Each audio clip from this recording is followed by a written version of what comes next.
Influencing others is a fundamental task of all leaders. But our ability to reliably influence others is a mixed bag. Sometimes it works, sometimes it doesn't. As much as we want to influence someone, the fact is that the control of influence is not in the hands of the influencer, but in the hands of those we would like to influence.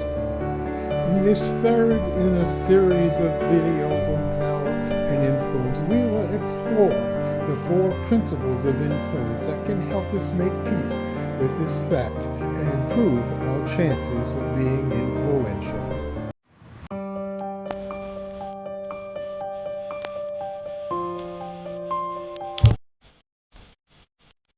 Hello, I'm Dr. Michael Broom, CEO of the Center for Human Systems.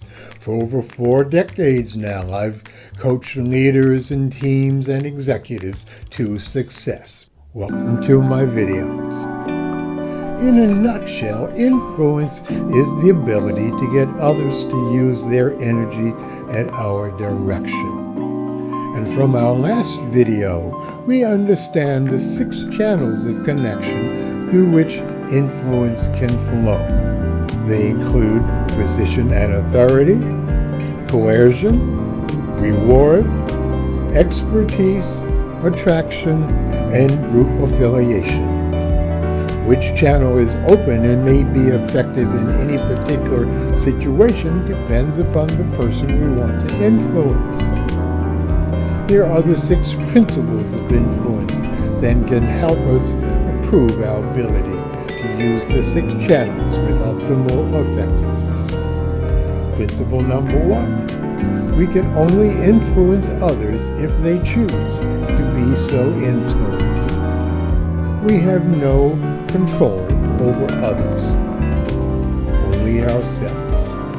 Regardless, frustration and stress often accompanies our failures to get others to do what we want them to do. It's a story of a leader who was frustrated because her most technically skilled person was very unpopular with his teammates. The leader complained that she had tried to get him to be more collaborative through direct orders, threats, and rewards, without success. She thought she was a failure because of her inability to effectively influence her non-compliant follower. I interviewed the person and discovered he very much admired people with his level of expertise and above, which is why he was willing to work with his leader.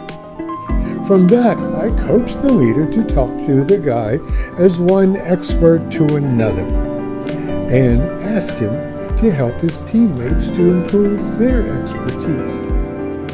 It worked. The leader learned that beating herself up for something that she didn't control was fruitless, but attempting to discover a connecting channel could bear fruit. Principle number 2. We can only be influenced when we allow ourselves to be influenced. This is the flip side of the first channel. We often deny that responsibility when playing victim is more comfortable. Plus, our language conventions help us with that. How often have you heard someone say, "My boss made me work late," or "My wife made me angry"? Both are denials of the choices we made.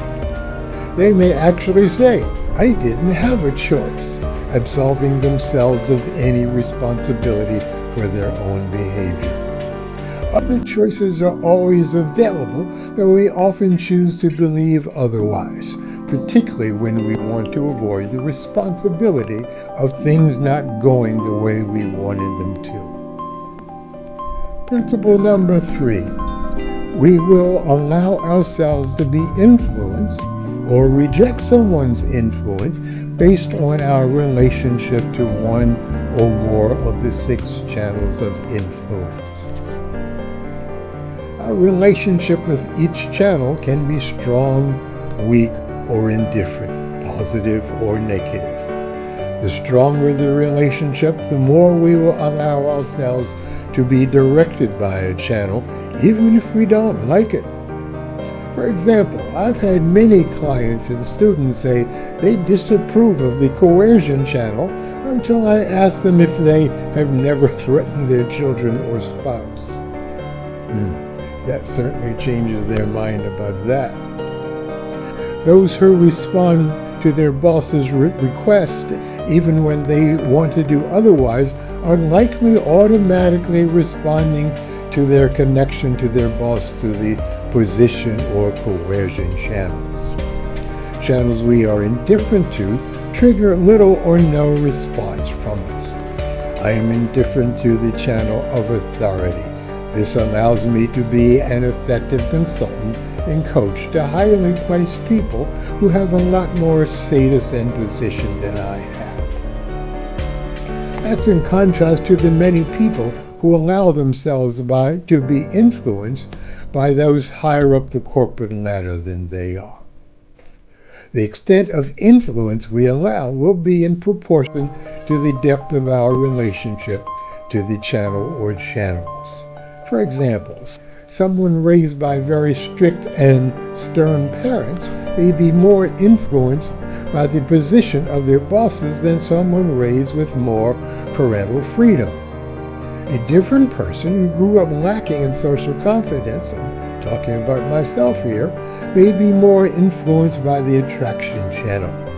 My parents were rarely authoritarian, so people who approach me with their titles rarely influenced me that way. Principle number 4. We often do not know which channel someone is using when they allow us to influence them. We may think we know the channel they use, but our ideas may or may not be on target. For example, you may think you are being influential because of your expertise, but the channel of attraction may be what they are allowing. One new leader I was asked to work with thought his people did what he wanted because he treated them respectfully. However, my interviews reflected that they were still stuck in the pattern established by their previous leader, who managed by fear and intimidation, the channel of coercion. An Army colonel recently promoted thought he should be obeyed because of the depth of his experience and knowledge. However, his civilian teammates were double dippers with even more experience and expertise than he had. They followed him only because of his position as boss. The ability to influence is key to being an effective leader. You cannot lead those who do not follow your direction. Hopefully, understanding the 4 principles of influence and its 6 channels have been helpful. See you next time.